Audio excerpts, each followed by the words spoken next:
If there's one thing a man will have, guys, it's the audacity. Because, but you're telling her, or no, whatever your family says in damages, I'll pay. Put my visa. How, babes? How? People are going to do what they want to do.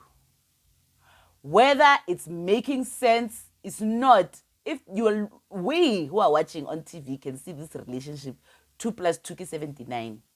But they believe 2 plus 2 is 4. And who are we? Whomst? We are strangers on the internet. But like life, as far as life, naliso. And then she met up with Kondanisa. And then Abaso. And she was shocked to the core. So I don't know what is going on here. But Usandiso, for me, the pathological way in which he is lying, something is wrong. But one thing's for sure is that Dulas' ego is definitely a lot taller and bigger than he is physically. Anyway, but of course, women, we delude ourselves and walk around thinking it's going to be different with me. I'm special. I'm special, This person who's shown a particular pattern of behavior, no. Those other women were incompetent. They couldn't give him what I could give him. They couldn't do it like I can do it in a sheep. Welcome back to Rakhadi's Views with me, Rakhadi Watsona. I am back after another short hiatus.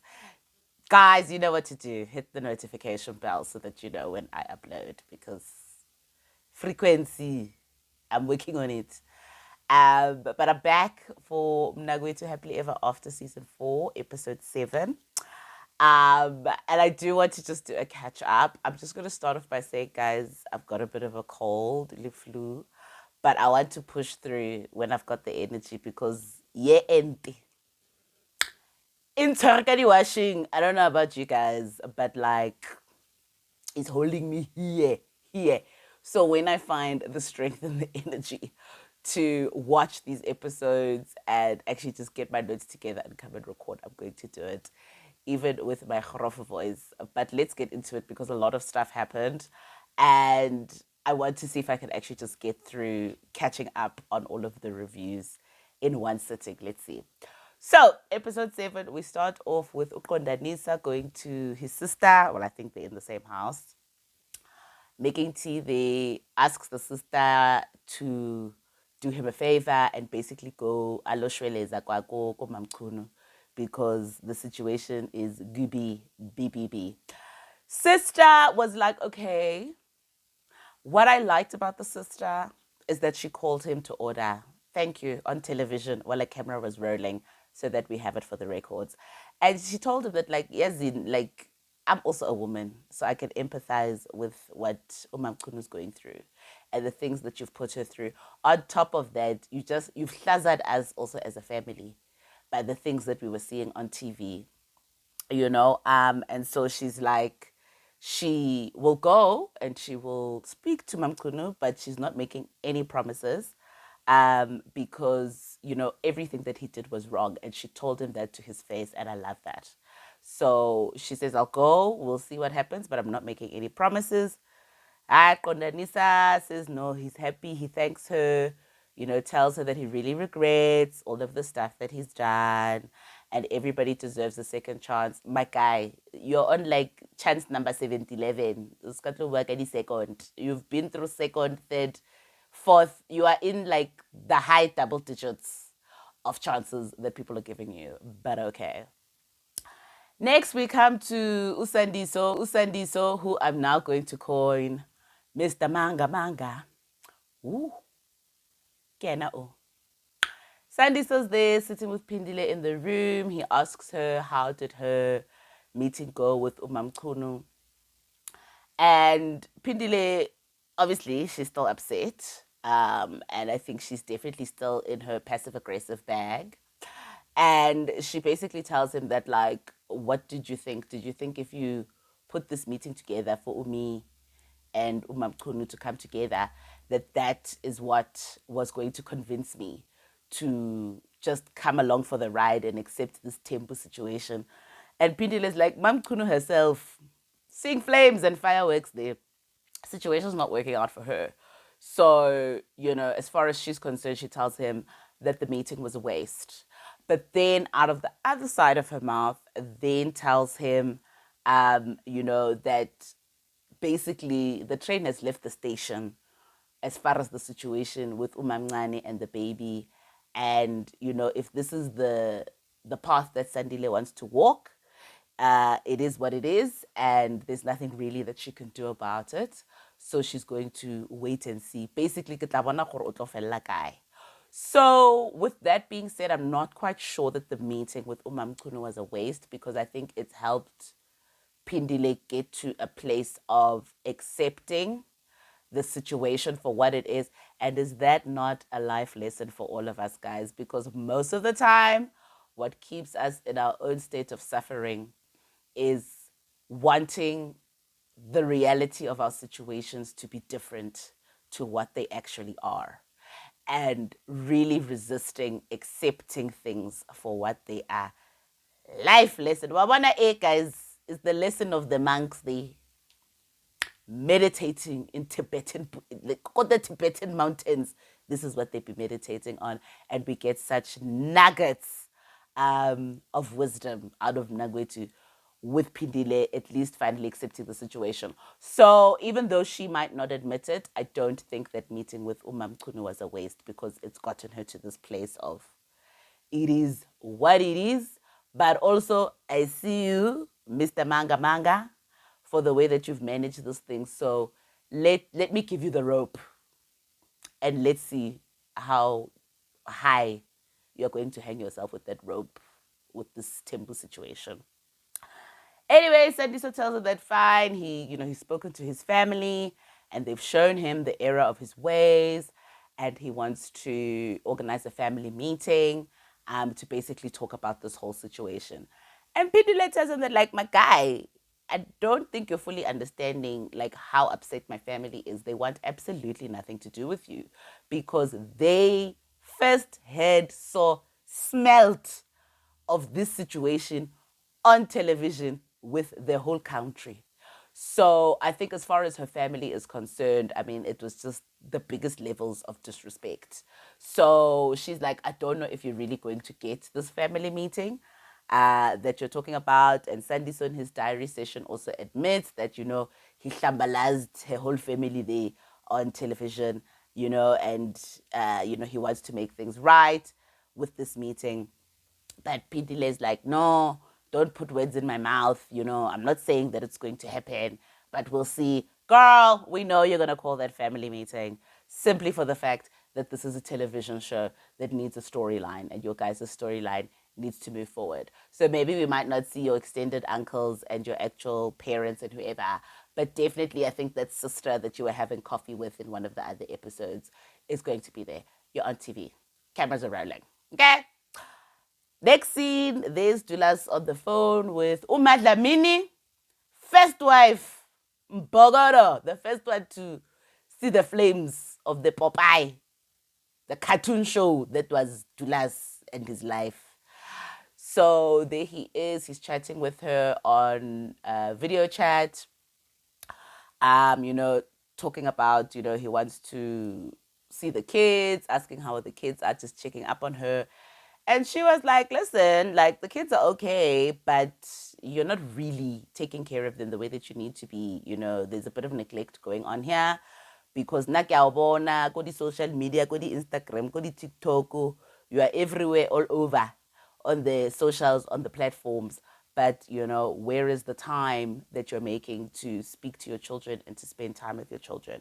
So she was like, can you please just stop this thing of the girls and being in the streets with the girls, and just make some time to come and see your kids. Dulas then says, the situation's also a bit more complicated because they are no longer together, and Umadlamini is obviously living in her own place. And he's like, it's not so easy to go and see the kids at her place because they are no longer together. I don't know if he was alluding to the fact that she might have another partner. We don't know. But you know what? I really do hope that Umadlamini, guys, towards the end, I really do hope that she actually did find a partner who was caring and loving and treating her the way that she deserved, because she was such a sweet, calm person.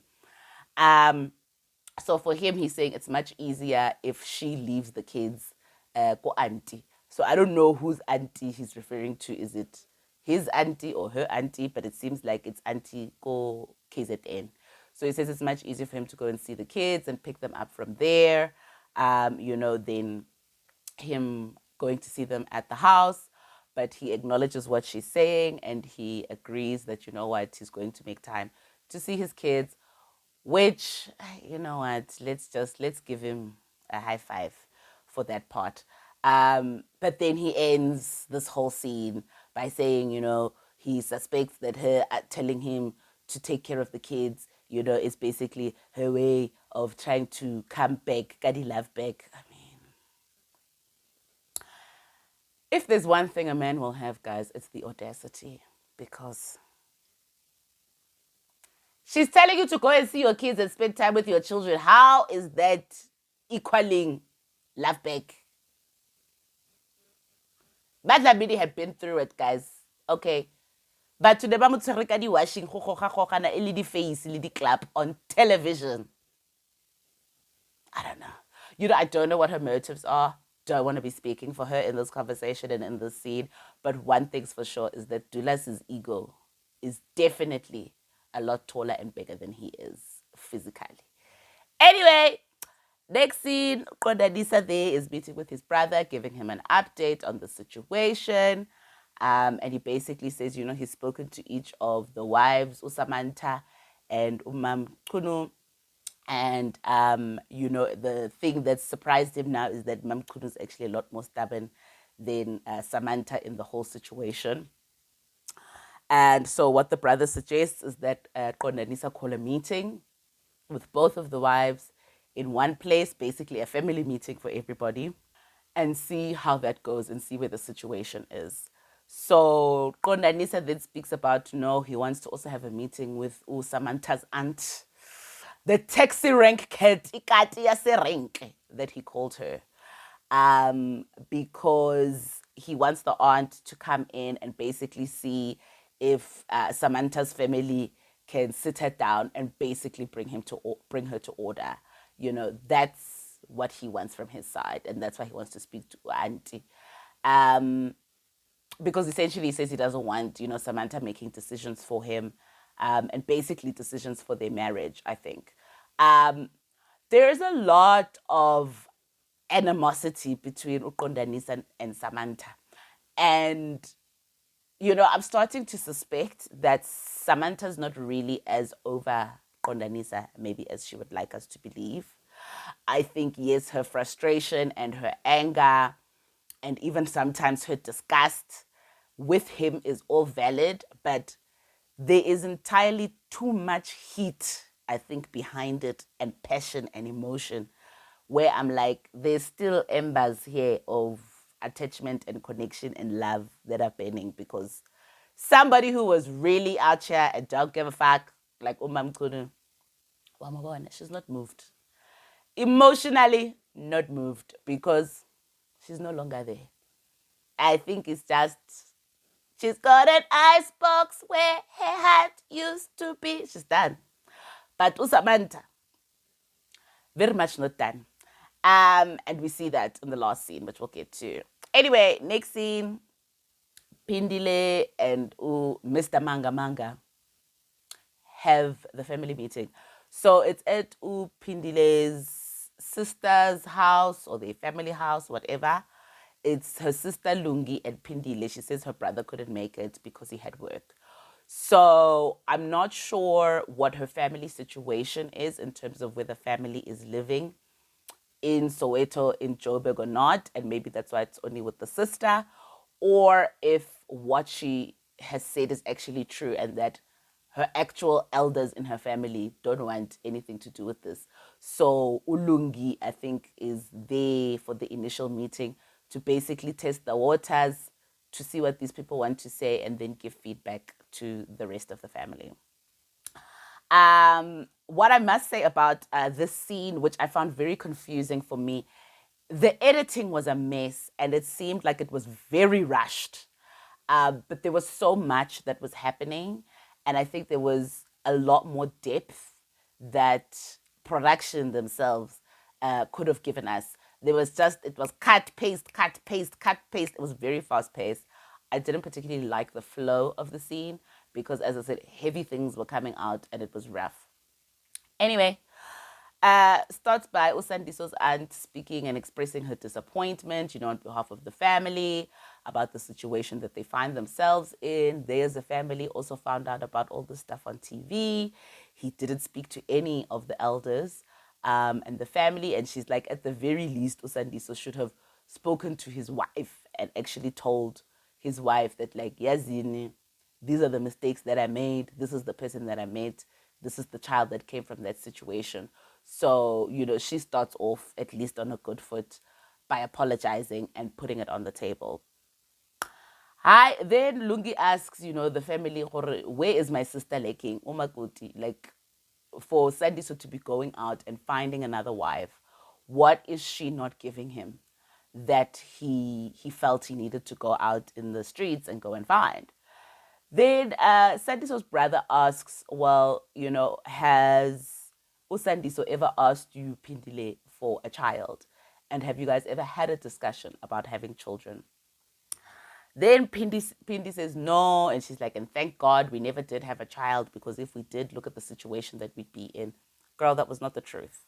Because we all know a couple of episodes ago that you and Sandiso had told us that he'd asked for a child and you were not ready, which is perfectly fine. But to sit there in front of the family and say, no, you never discussed anything about having children is not the truth. And then Usandiso actually comes in and says, no, we did actually discuss it. And she said she's not ready for a child. Auntie then comes in and says, Ganjani, what's this being ready concept? What are you talking about? For me, this is the generational divide at play here, because auntie, I think, comes from a generation of women who were made to understand and were taught by the other women in their community and the men in the community that, the purpose of a woman is to get married and to go and bear children and ho andisa imuzi. So I think her thinking around that was shown in her reaction, because she was shocked at what are you talking about? You're not ready. What's ready? What's this concept of ready? Ready. You're a woman. You should be popping out babies. So for me, I really don't know how far you can go with auntie with this conversation.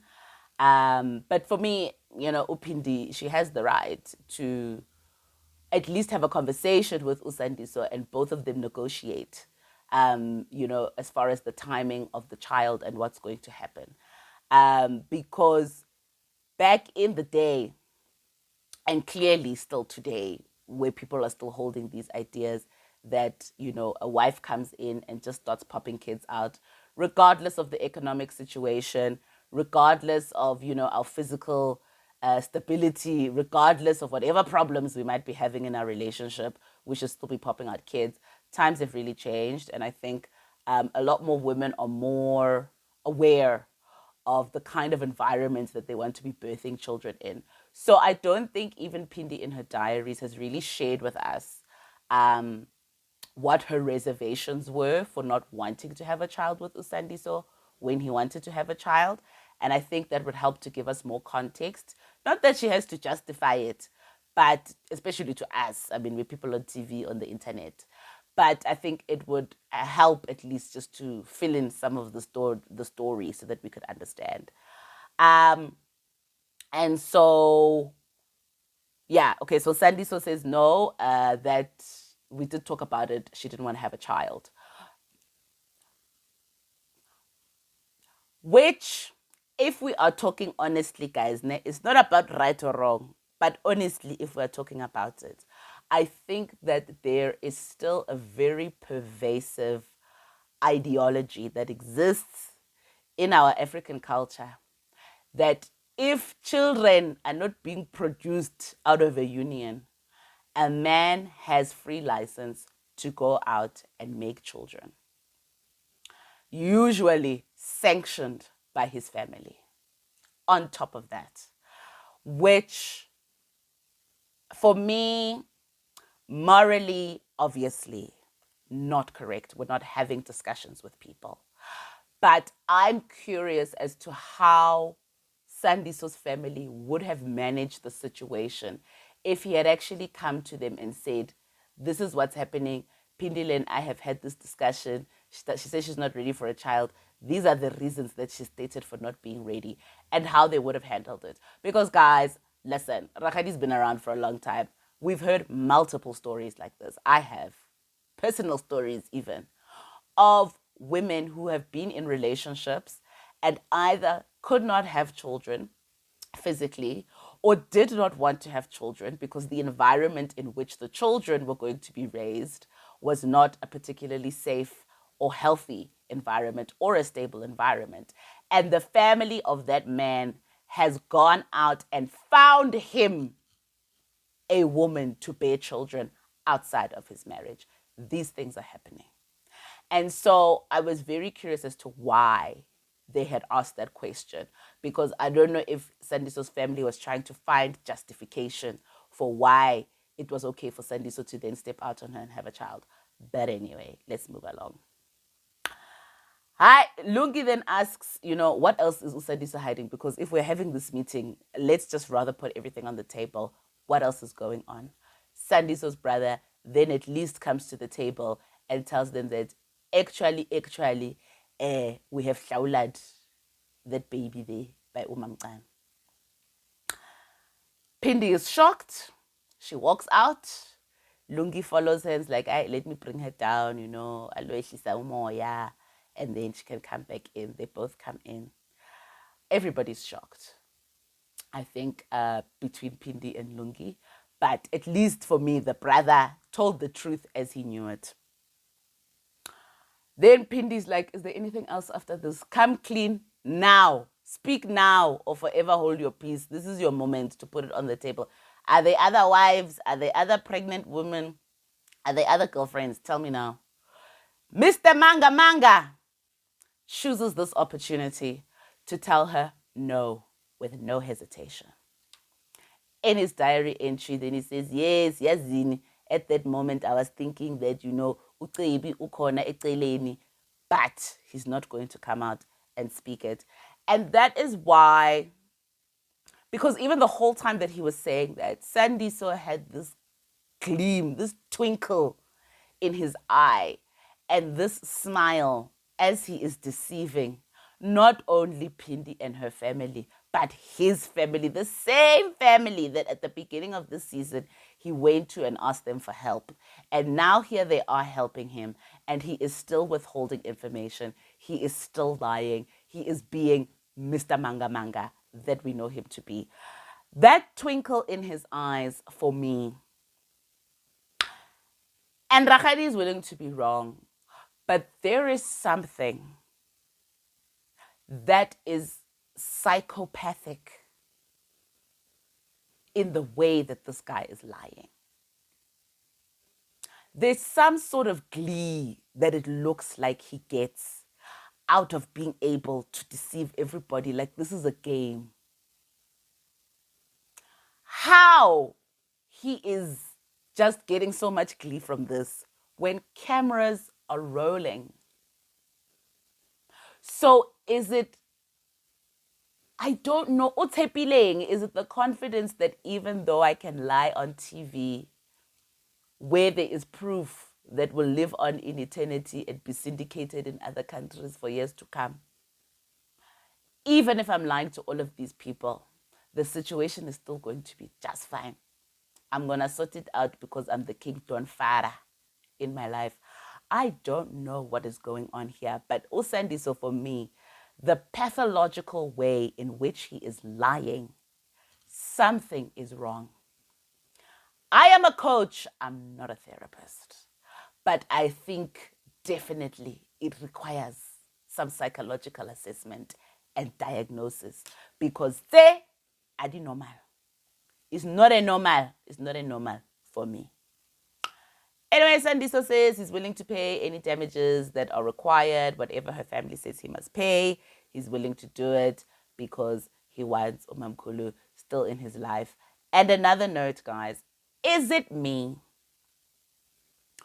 Or does it seem like the concept of intlaulo and paying damages has now got the very slimy tenterhooks of capitalism pagati within it?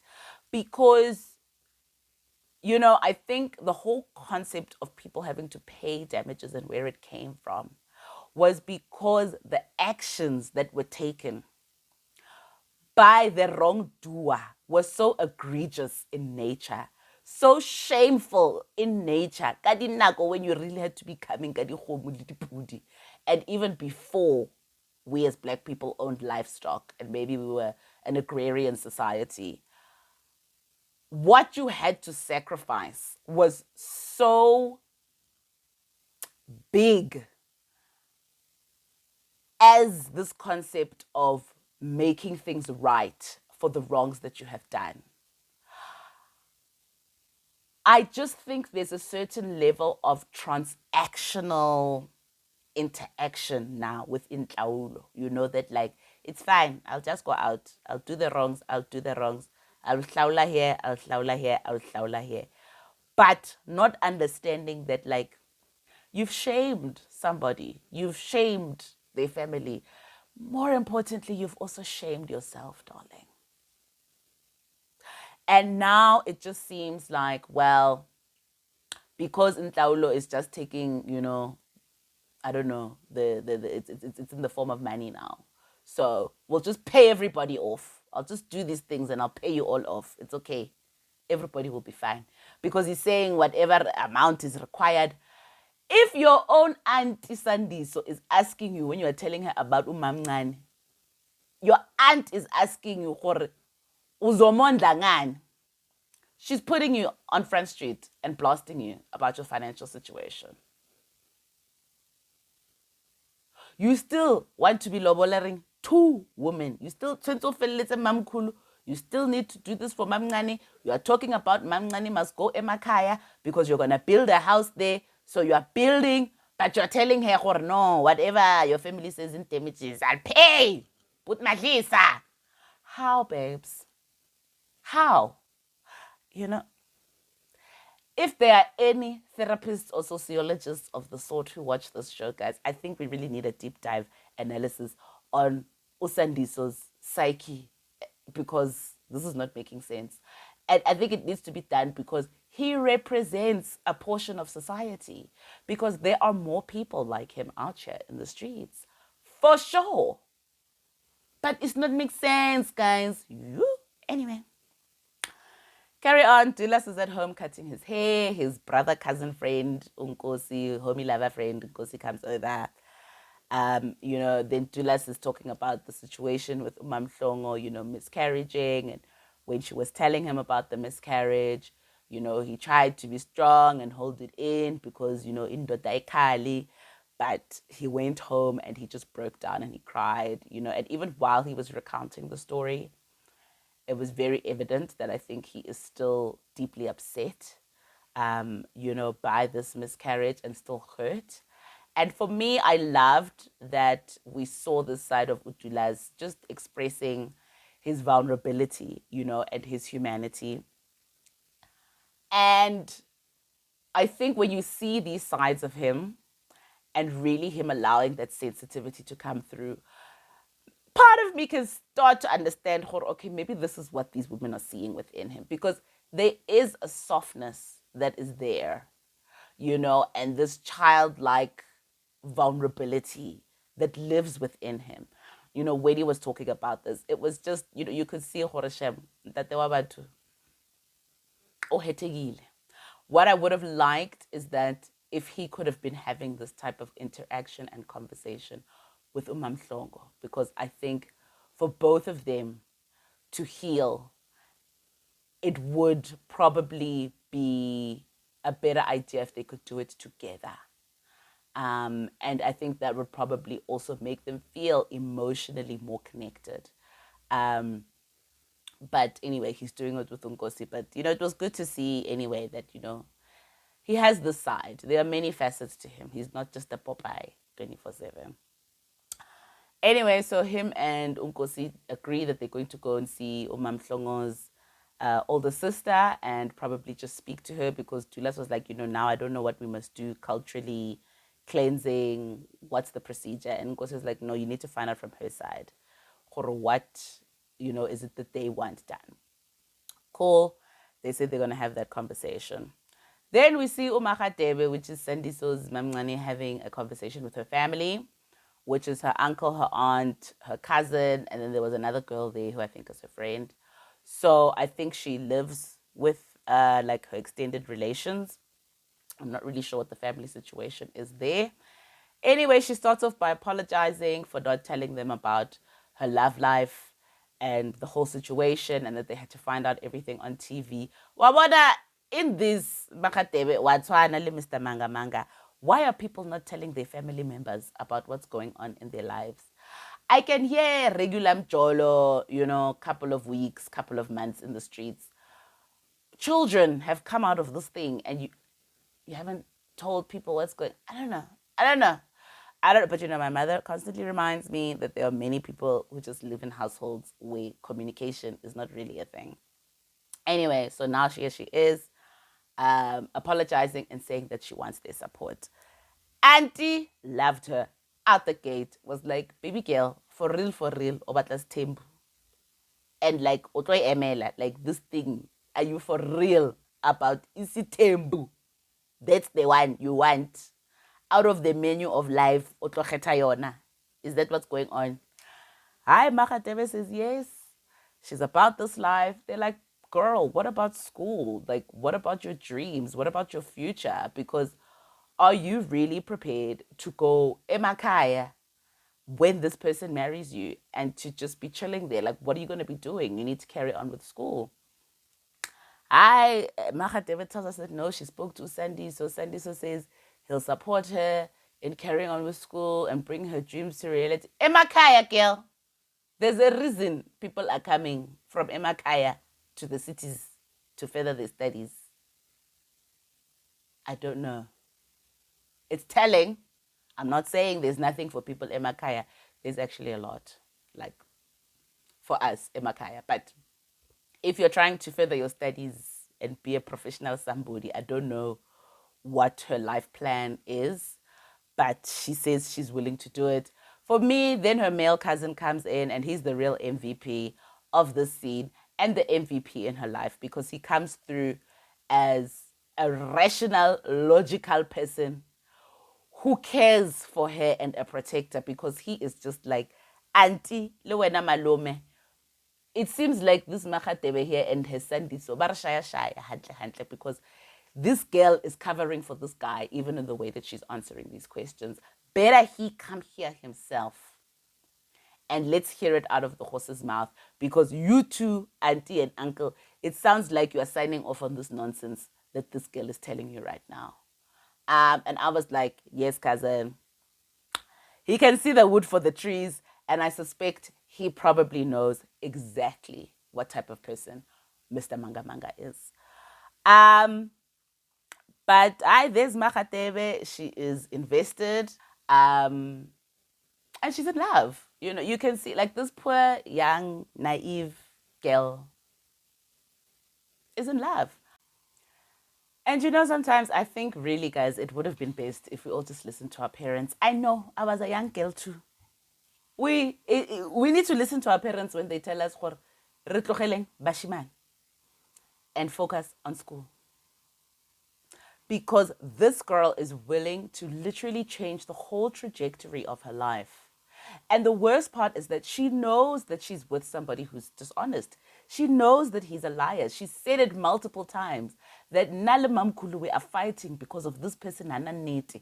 But still, you're going to peg your hopes and dreams on him. And I'm not here to judge her, because I have been that young girl too. Even at our big grown age, 50, 60, young girl still lives inside, who wants to believe in the dream. You want to believe in the happily ever after that people are painting for you. But you are not even established in your own life. You, Makatebe, where's maybe Pindile doesn't even know that there was somebody else, the third party. When Makatebe, you know that Tebi was calling on the phone. You spoke about this at the Mnakwethu reunion. You're well aware that this person was cheating on you, and you're still going to peg your hopes and dreams at him. For me, kopa ufetse skolo. Make the decisions that you want to make about the partner that you want to have. It's your free will. But guys, listen to your parents. Feta skolo. Because you're going to go emakhaya where you don't know anybody. That is a new community. You don't know any of those people.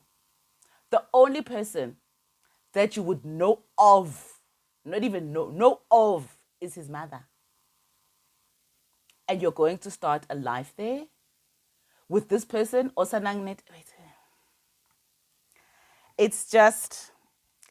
very sad. It's very sad, and I feel very bad for her, because I think she is just in love and she is committed to the cause of her and Sandiso being together.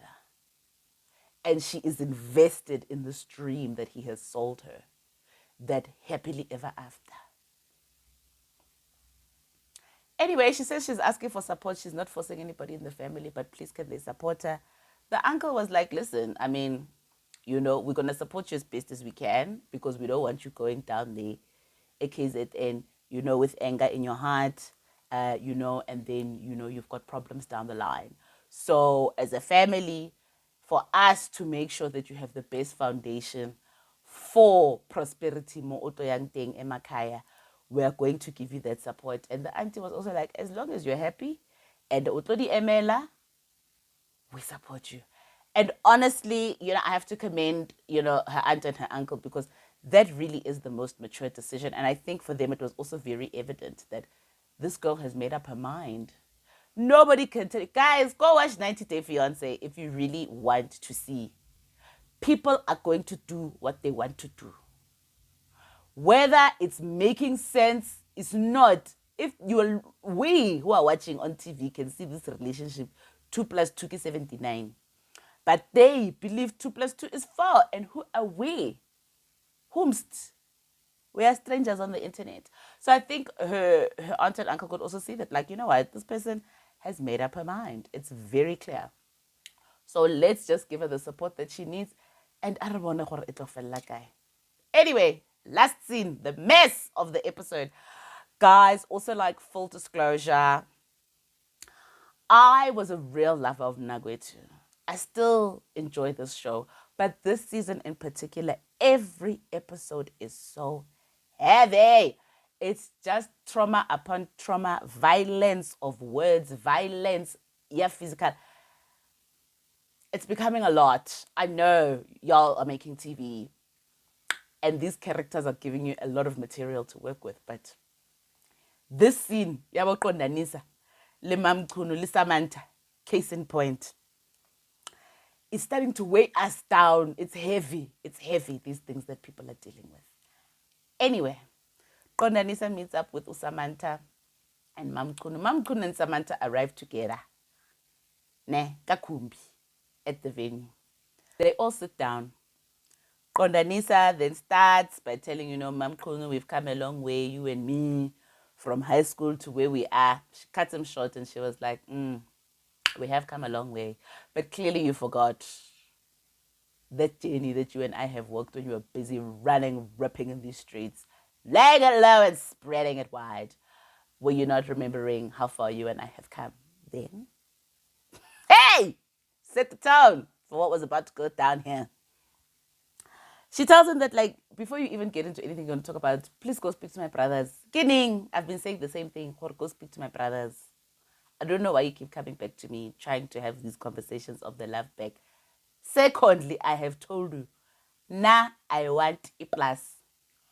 Where is my plot of land? Until you've spoken to my brothers and given me that, I don't know why we're having conversations. Kondanisa then moves to Samantha, apologizes to her, says, let's, bury the hatchet. We've both done each other wrong. He tells them that uMazwite, who was the potential third wife that he had a child by, Mazwite's family has shown him the true colors, and they've shown him that they don't support, the love and the relationship that him and uMazwite have together. Dalele. Because I don't even need to know what conversation transpired, Kondanisa, between you and Mazwite's family. But based on what we saw on television, what they probably could not stand for was their child being disrespected and denigrated on national TV by a man who was telling her stories that were never coming to fruition. Lena Mazwite, you could see, sweet innocent. Well, I mean, was sleeping with other people's husbands.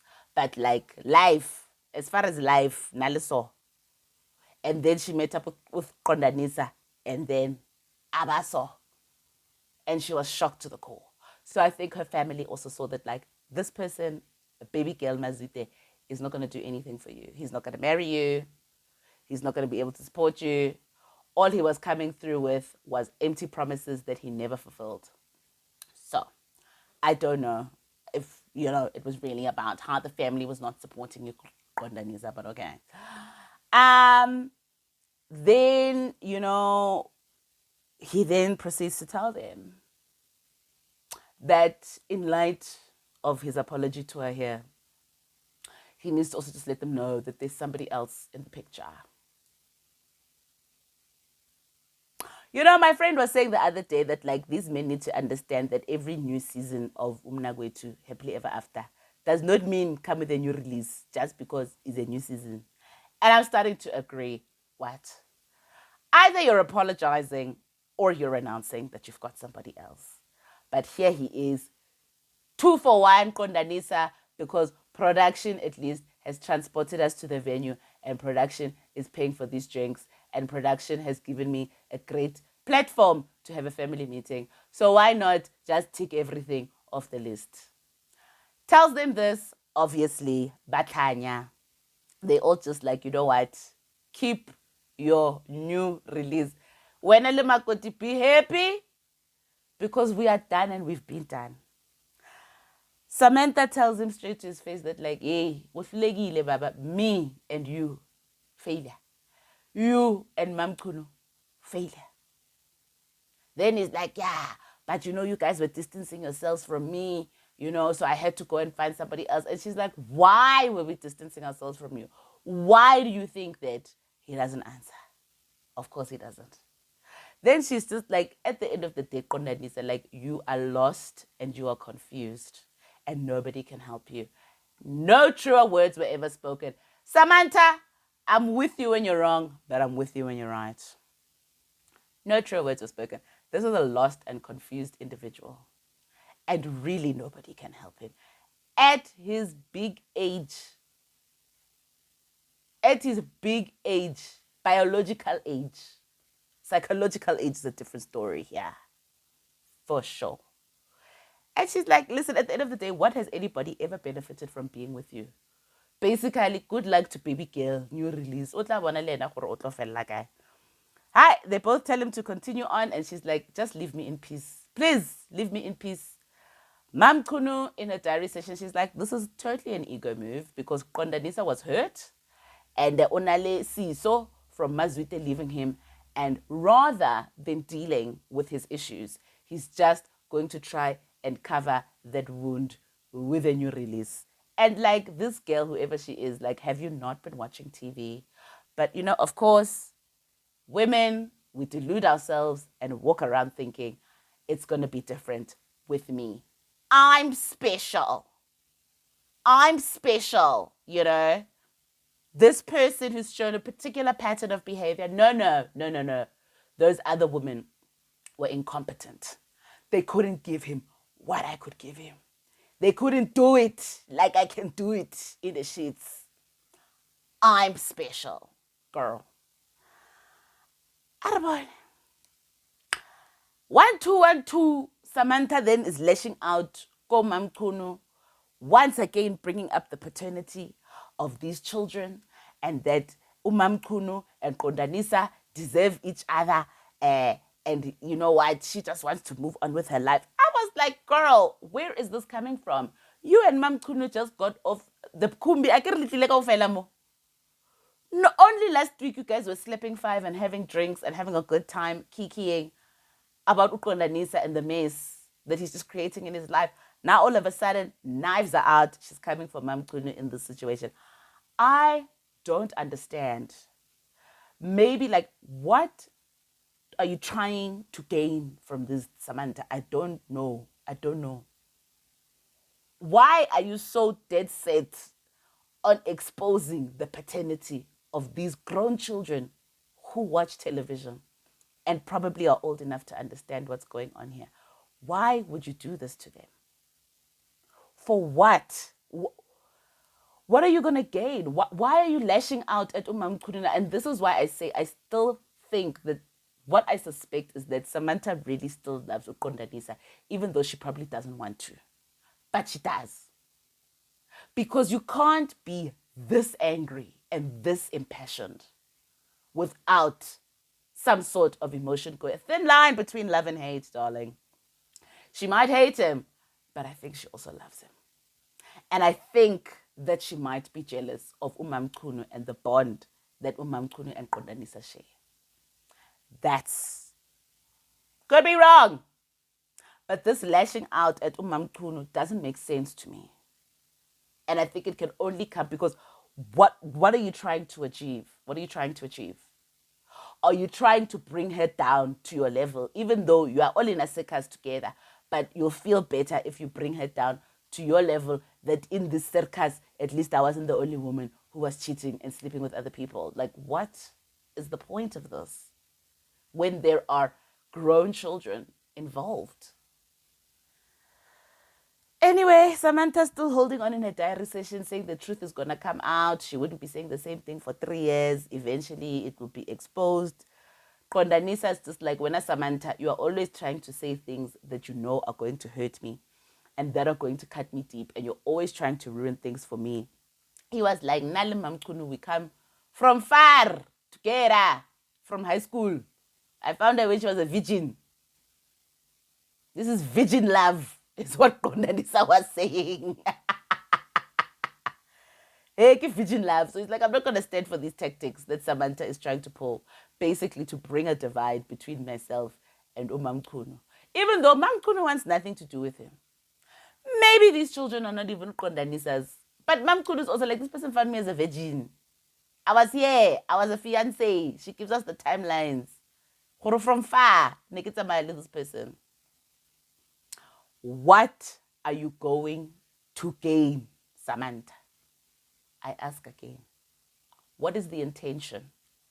And can you weigh up the intention for saying all of this versus the impact that this is having on people's lives?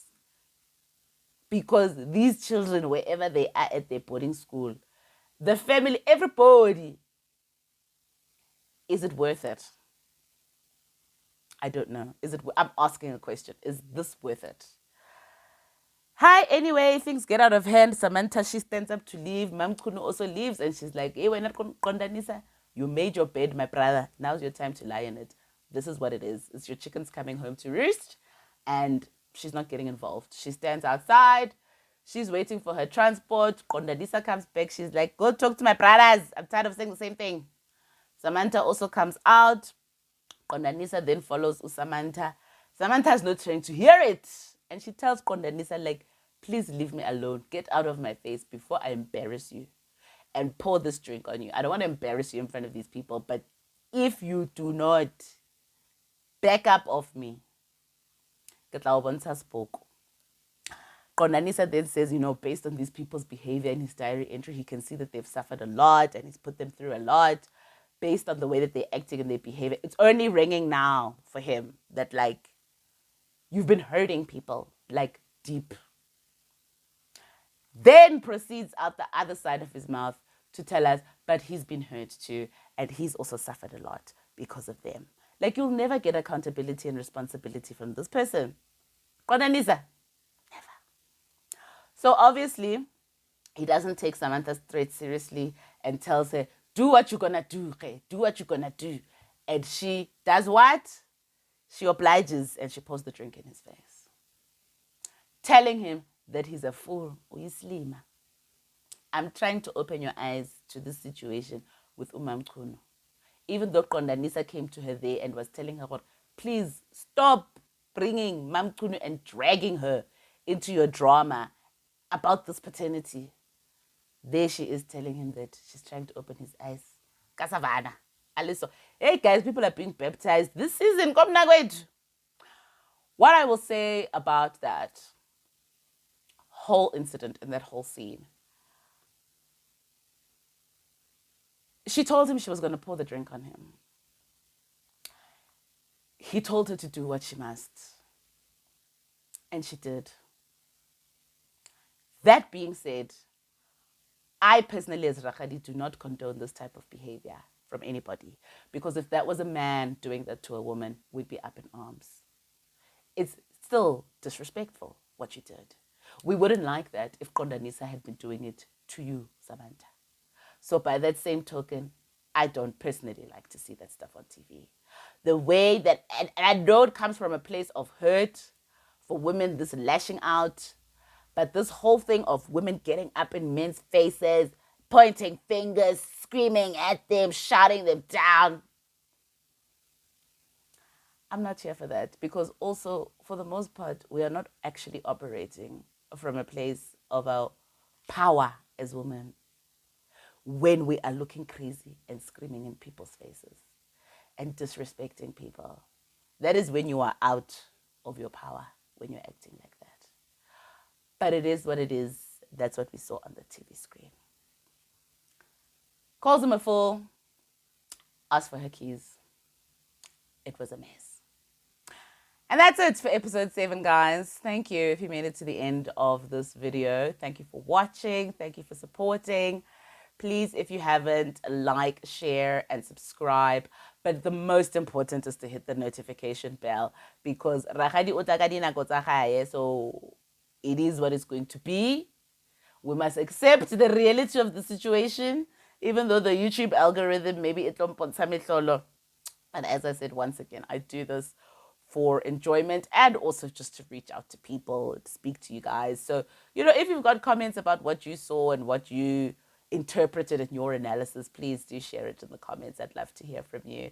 And until the next episode review, spread love and not hate. Ciao.